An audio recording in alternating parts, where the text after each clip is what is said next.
ओम नमः सिद्धेभ्यः। ओम नमः सिद्धेभ्यः। मंगलम भगवान वीरो मंगलम गौतमो गणे मंगलम कुंद कुंदाद्यो जैन धर्मोस्तु मंगलम। सर्वमंगल मांगल्यम सर्वकल्याणकारकम प्रधानम सर्वधर्माणां जैनम जयतु शासनम। अहिंसा परमो धर्म की महावीर भगवान की प्रातः स्मरणे परम पूजाचार्य गुरुवर श्री विद्यासागर जी मुनि महाराज की जय।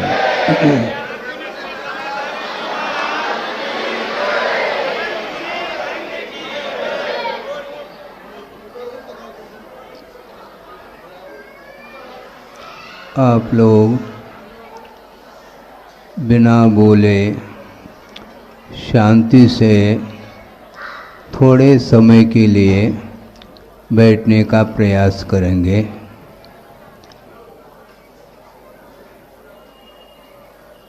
आदिनाथ भगवान की स्तुति करते हुए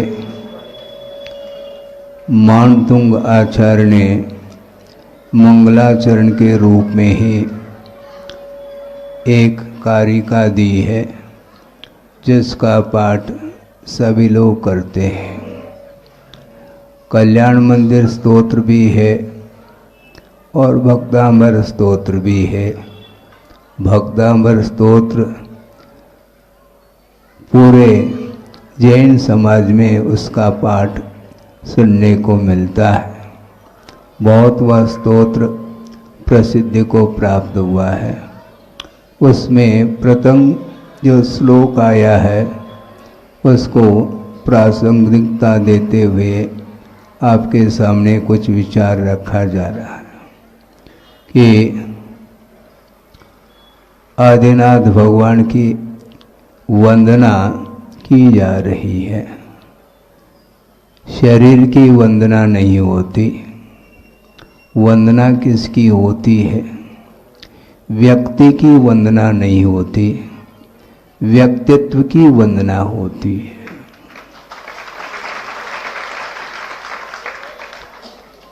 और वह व्यक्तित्व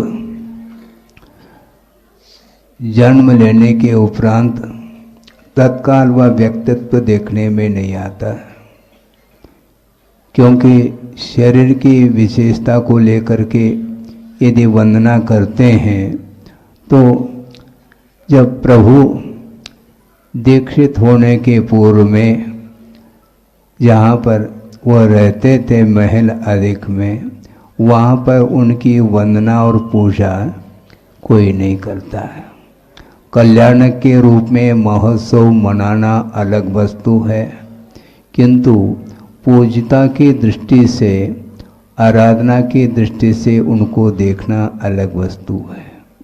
इसलिए उन्होंने पंक्ति ये दी है कि भक्तामर प्रणत मौल्य मणिप्रभानाम उद्योतकम दलित पाप तमो वितानम सम्यक प्रणम्य जनपाद युगम युगादा वालंबनम भवजले पतताम जनानाम।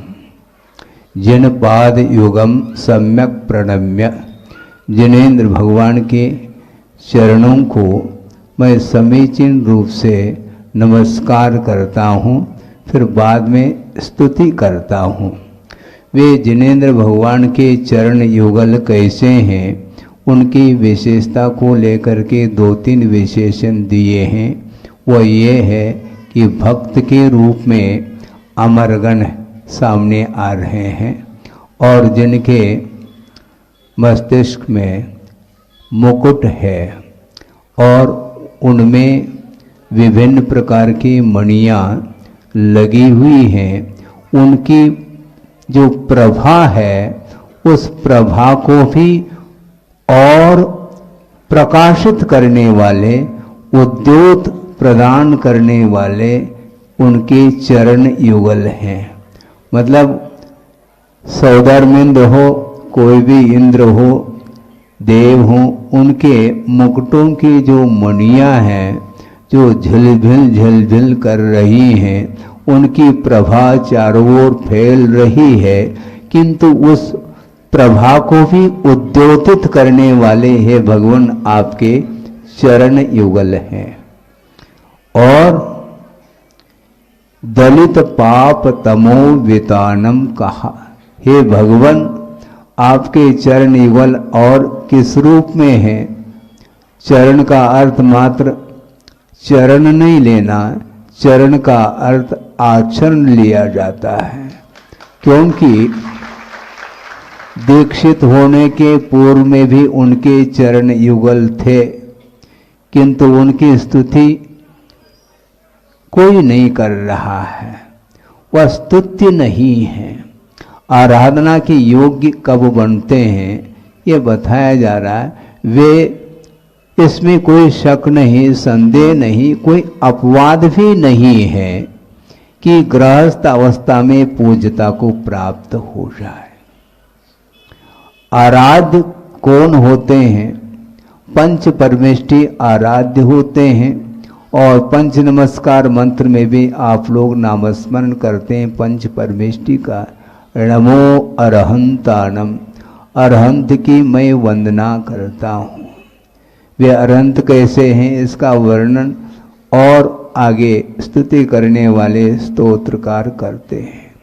तो दलित पाप तमो वितानम कहा है, जिनका आचरण पाप रूपी अंधकार का जो विस्तार है उसको दलित अर्थात नष्ट कर दिया है, ऐसे उनके चरण युगल हैं। उनके चरणों में जो पूज्यता आई है वह आचरण के कारण आई है। बिना आचरण के वे उनके चरण पूज्यता को प्राप्त नहीं होते। अर्घ आप चढ़ाते हैं, कब चढ़ाते हैं आप? संयम के अभाव में भी यदि अर्घ चढ़ने लग जाए तो आप लोग भी एक दूसरे के लिए परस्पर में अर्घ चढ़ाते रहो, ऐसा होता नहीं। अनर्घ पद की उपलब्धि के लिए, प्राप्ति के लिए अर्घ चढ़ाया जा रहा है।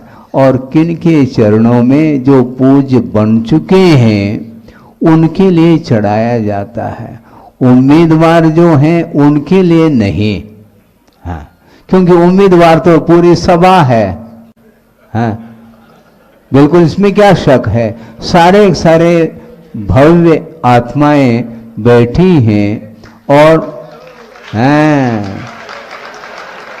बिल्कुल है, क्योंकि गौरव के दृष्टि से कहा जा रहा है, इसमें कोई दो राय नहीं। क्योंकि सबको मोक्ष प्राप्त हो और मोक्ष प्राप्त करने की क्षमता जीव में होती है और उसकी अभिव्यक्ति के लिए ही ये सारा का सारा प्रयास किया जा रहा है। इसलिए दलित पाप तमो वितानम कहा। पाप रूपी अंधकार के विस्तार को जिन्होंने समाप्त कर दिया है, और ये बिना आचरण, बिना संयम, बिना साधना के संभव ही नहीं है। और वृषभनाथ भगवान को साधना करते करते कितने साल व्यतीत हुए आपको ज्ञात होगा। 1000 साल तक उन्होंने तप किया है, फिर कहीं जा करके केवल ज्ञान रूपी सूर्य उदित हो जाता है। सोचो, विचार करो, आप लोग भी आराधना भगवान की कर रहे हैं और वो भी भगवान की ही आराधना कर रहे हैं। दिगंबरत्व को धारण करने के उपरांत वो आराधना जो करते हैं वह अपने आप में अनूठी आराधना मानी जाती है, और किसी भी प्रकार से कोई अपेक्षा उनके भीतर नहीं है। निरंतर आत्म ध्यान में ही वो लीन रहते हैं। महाराज, फिर हम लोगों की ओर उनकी दृष्टि कब जाएगी? सुनो, उनकी दृष्टि विश्व कल्याण की ओर ही रही है, क्योंकि विश्व कल्याण के जो उत्कृष्ट पवित्र जो भाव जब जागृत होते हैं तभी कहीं जाकर के तीर्थंकर प्रकृति का भी बंद हुआ करता है।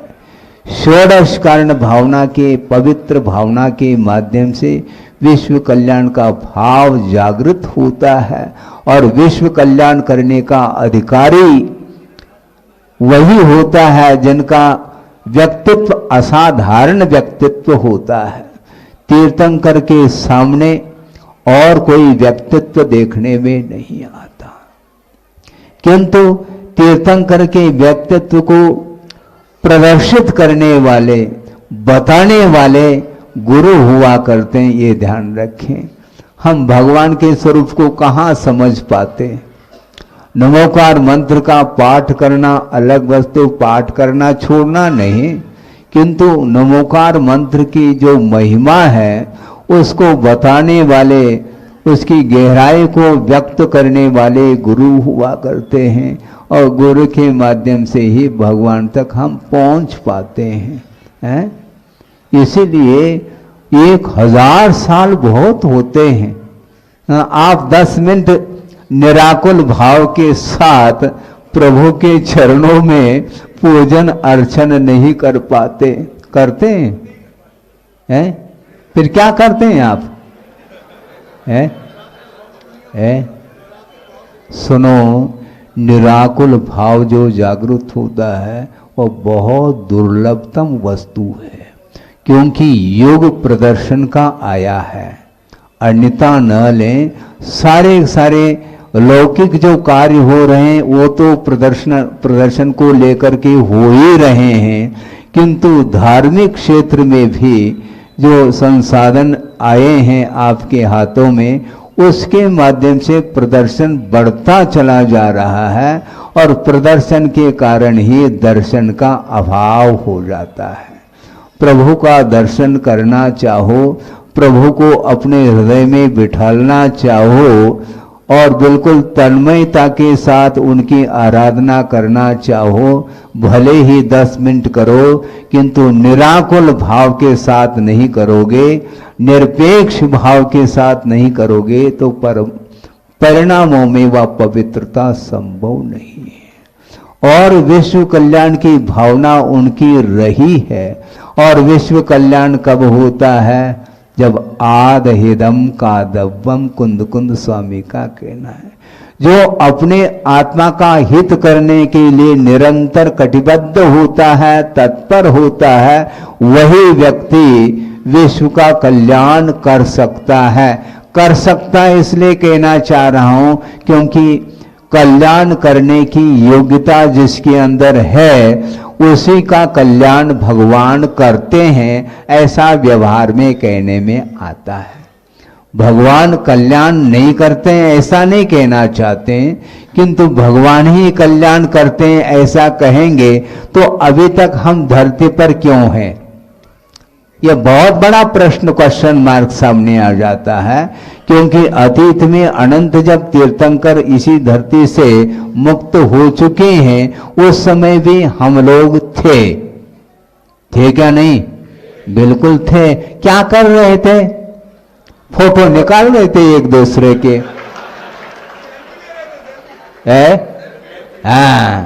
एक दूसरे के फोटो को निकालने में लगे हैं, किंतु वह कैमरा में जो फोज आ रहा है वह आपका केवल शारीरिक एकमात्र तस्वीर आ रहा है, चित्र आ रहा है, केवल मॉडल आ रहा, केवल आकृति आ रही और उसके पीछे दुनिया दौड़ रही है। भगवान के चरणों में दर्शन करने के लिए आप पहुंचे हैं और वहां पर भी एक दूसरा व्यक्ति जो है ना कैमरे से भगवान का चित्र तो लेना फिर भी ठीक है, भगवान किसे बढ़कर के आपका चित्र है क्या? बुरा तो नहीं लगता? नहीं लगेगा? कोई बात नहीं। तो क्यों लेते हैं? किसका चित्र लेते हैं आप? उसमें आपको खुशी आनंद का अनुभव होता है। शरीर को देख करके आनंद का अनुभव कर रहे हैं आप, जबकि शरीर के प्रति ममत्व भाव का पूर्णतः जब त्याग हो जाता है तब आत्मा का दर्शन होता है। इस प्रकार जिनवारी कह रहे हैं गुरुओं का संकेत है। कई बार हमने अपने मुख से आचार्य महाराज के प्रवचन सुने, मुख से मतलब वो मुख से प्रवचन दे रहे हैं और हमने अपने कानों से सुना है कि उनका ध्यान किधर जा रहा है। देखो, आप लोग भी वंदना करते हैं, किंतु आचार्य महाराज का ये कहना बार बार रहा है कि वंदना करना सीखो। सुन रहे हैं आप? वंदना करना सीखो। और श्रमणों के श्रमणों के लिए संकेत करते हुए उन्होंने कहा, मुझे विस्मय सा लगा, इसलिए क्योंकि श्रमण हम लोग श्रमण बन गए हैं और फिर भी हम लोगों के लिए संकेत मिल रहा है कि वंदना करना सीखो। तो हम हाथ नहीं जोड़ रहे हैं क्या? हम प्रभु के सामने हाथ तो जोड़ रहे हैं, किंतु मन भी जुड़ना चाहिए। हाँ, हाथ भी जुड़ना चाहिए और साथ साथ मन भी जुड़ना चाहिए। समर्पण भाव के साथ भगवान की, प्रभु की आराधना होती है, उसके माध्यम से ही कर्मों का क्षय देखने में आता है। तो हम और आप भी आराधना कर रहे हैं, स्तुति पूजन आदि कर रहे हैं, और वृषभनाथ भगवान भी 1000 साल उनको लग गया ठीक से वंदना करने के लिए।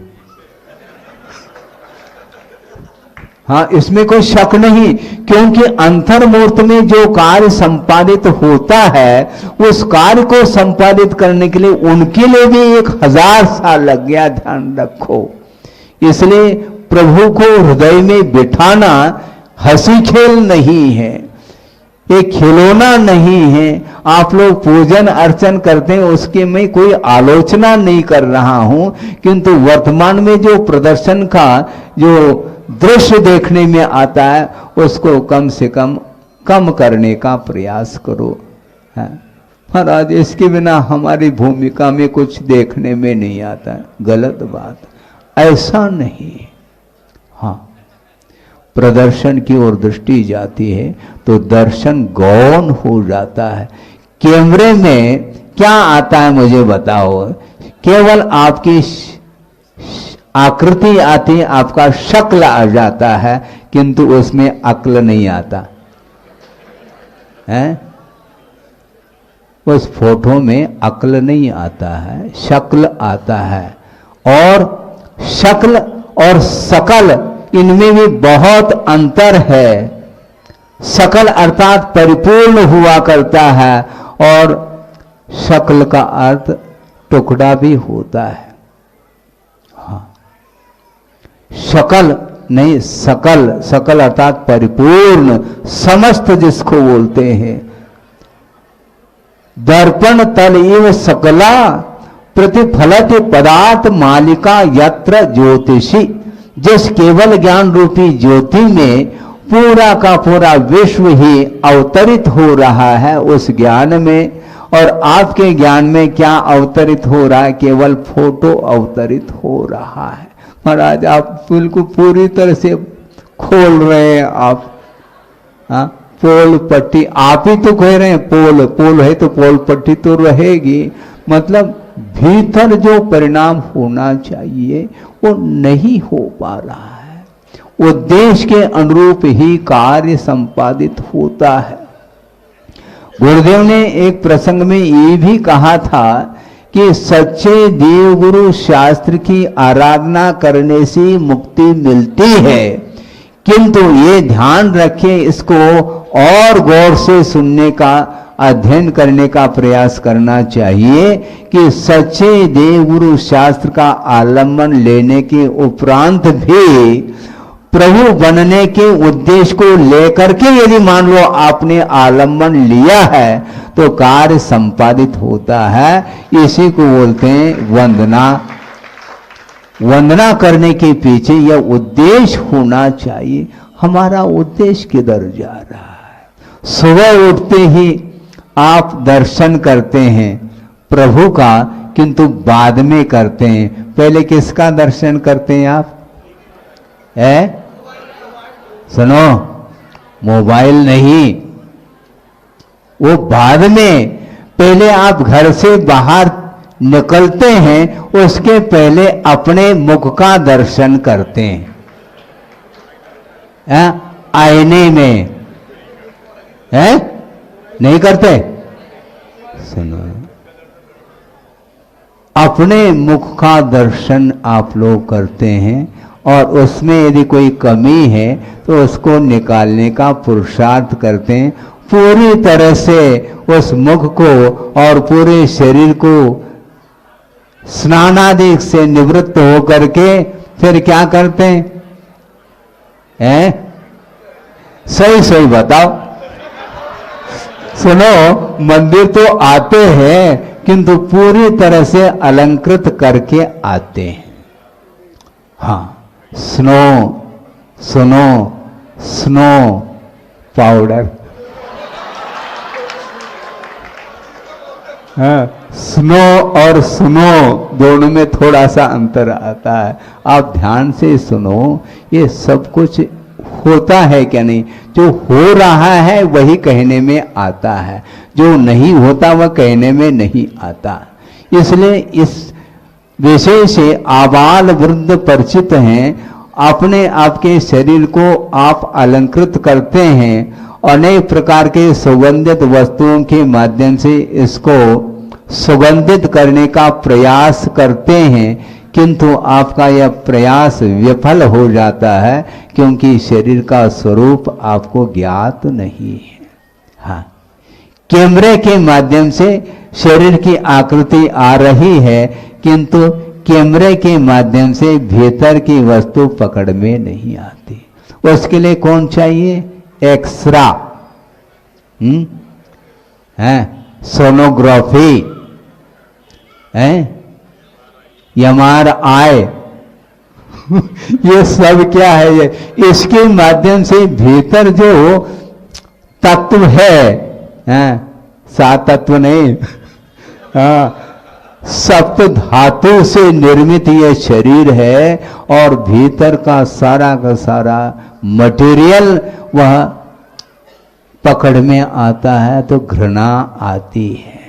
मल, इस शरीर का मल जब बाहर आता है उस समय देखने की इच्छा नहीं होती, घृणा उत्पन्न होती है, और उसी शरीर को हम अलंकृत करना चाहते हैं। इसका अर्थ क्या है? समझ में आ रहा है क्या नहीं? हमारी बुद्धि ठिकाने पर है क्या? नहीं है। इसलिए वंदना करना सीखो। जब गुरुदेव ने कहा तो मुझे बहुत ही आनंद का अनुभव भी इसलिए हुआ और खेद का भी अनुभव हुआ। देखो, हम लोगों ने अभी तक वस्तुतः वंदना प्रभु की नहीं है। गुरु की और प्रभु की वंदना करते समय केवल एक ही लक्ष्य होना चाहिए, भगवान आपके चरणों में आने का हमारा और कोई भी प्रयोजन, कोई उद्देश्य नहीं है, केवल आप जैसे बनने के लिए आपके चरणों में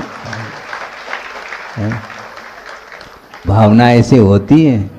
9:30 बज गया है। इसी भूमिका में ही जो ना ये विषय पूर्ण हो गया।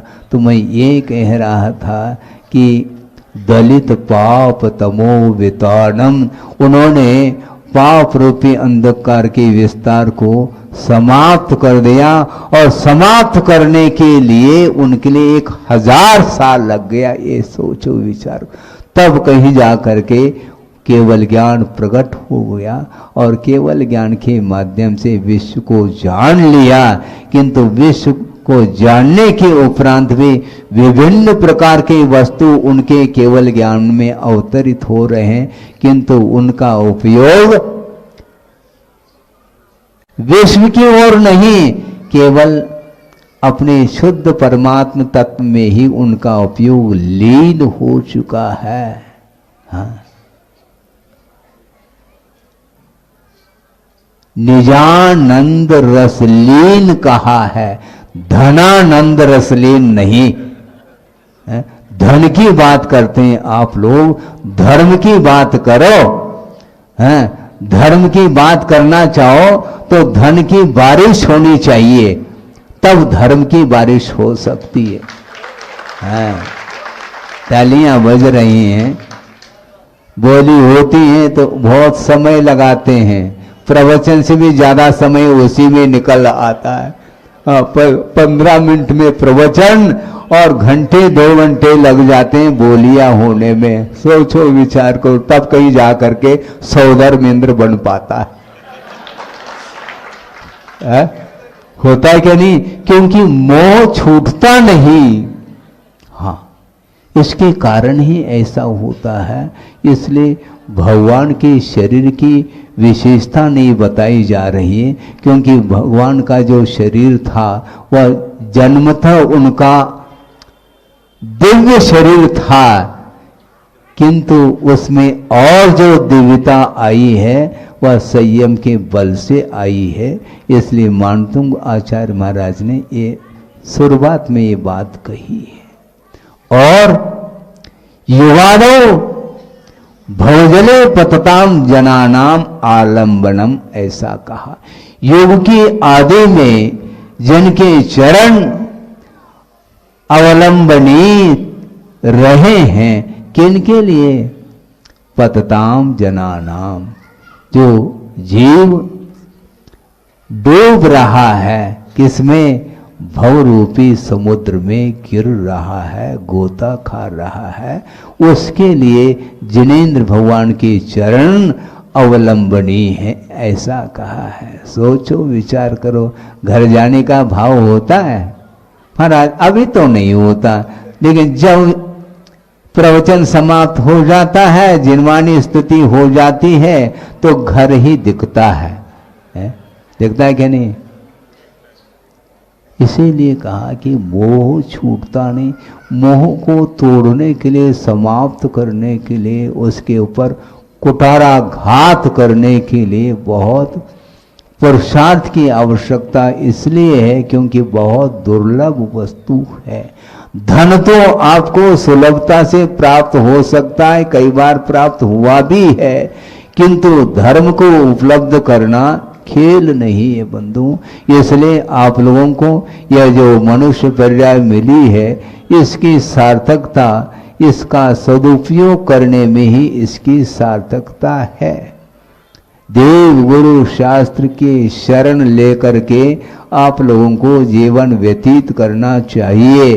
केवल धन एकमात्र जीवन यापन करने के लिए एक साधन है, और गुरुदेव का भी यही कहना है, जितना आवश्यक है उतना ही धन का अर्जन करना चाहिए, इससे ज्यादा नहीं।